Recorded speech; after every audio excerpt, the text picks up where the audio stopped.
तो एक बात मुझे याद आती है ग्वालन की। ग्वालन आप समझते हो ना, जो दूध बेचने का काम करते हैं। उनके पास अपनी गायें भैंसें होती हैं, वो दूध निकालते हैं और रोज़ घर घर जाके दूध बेचते हैं। तो ऐसे ही ग्वालन एक अपने गांव से दूसरे गांव दूध बेचने जाती थी। रास्ते में पड़ती थी एक नदी। अब उस नदी को क्रॉस करने के लिए उसको नाव वाले को रोज़ाना कुछ पैसे देने पड़ते थे। फॉर एग्जाम्पल, जाने के 5 रुपये और आने के 5 रुपये। तो उसका ऐसे ही रूटीन चल रहा था। तो एक दिन क्या हुआ, वो गांव में दूध बांट कर आ रही थी, तो उसने देखा कि मंदिर में ना बड़े अच्छे प्रवचन चल रहे हैं, रामायण का पाठ रखा हुआ है और वहां पर बड़ी सुंदर सी सुरीली सी आवाज़ आ रही है कि राम के नाम से तो पत्थर भी तैर जाते हैं। भजन चला हुआ है। अगर हो सके तो आप अनूप जलोटा का भजन जरूर सुनना। राम के नाम ने तो पाथर भी तारे। करेक्ट। तो ऐसा भजन को सुनती है, तो वहाँ जाके थोड़ी देर के लिए मंदिर में बैठ जाती है कि यार ये राम के नाम से पत्थर भी तैर जाते हैं।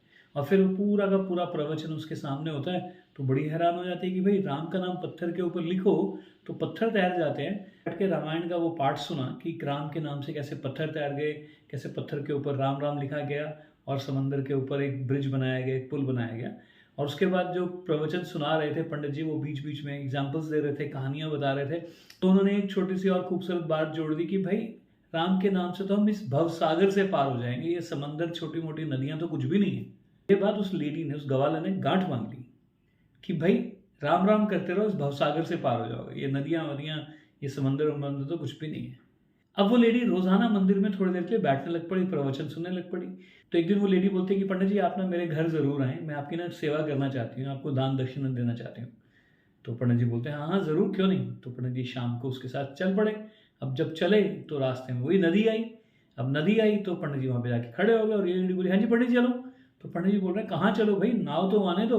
बोलती पंडित जी नाव की क्या जरूरत है, राम राम करते हुए निकल जाएंगे, नदी पार हो जाएगी, क्यों टेंशन ले रहे हो, नाव को आने में तो बड़ा टाइम है।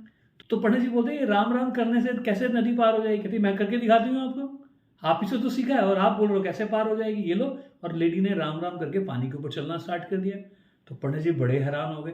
बोलते ये तुझे किसने सिखा दिया। बोलते पंडित जी आप ही ने तो सिखाया, रामायण के पाठ आप ही तो पढ़ा रहे थे, आप ही तो समझा रहे थे कि राम के नाम से तो पत्थर भी तैर जाते हैं, हम तो फिर इंसान हैं, हम तो फिर राम राम कर सकते हैं, हमें तो हमारे ऊपर तो राम राम लिखने की भी जरूरत नहीं है, हम तो अंदर से उच्चारण कर सकते हैं, आप ही ने तो बताया था, आप ही ने तो समझाया था।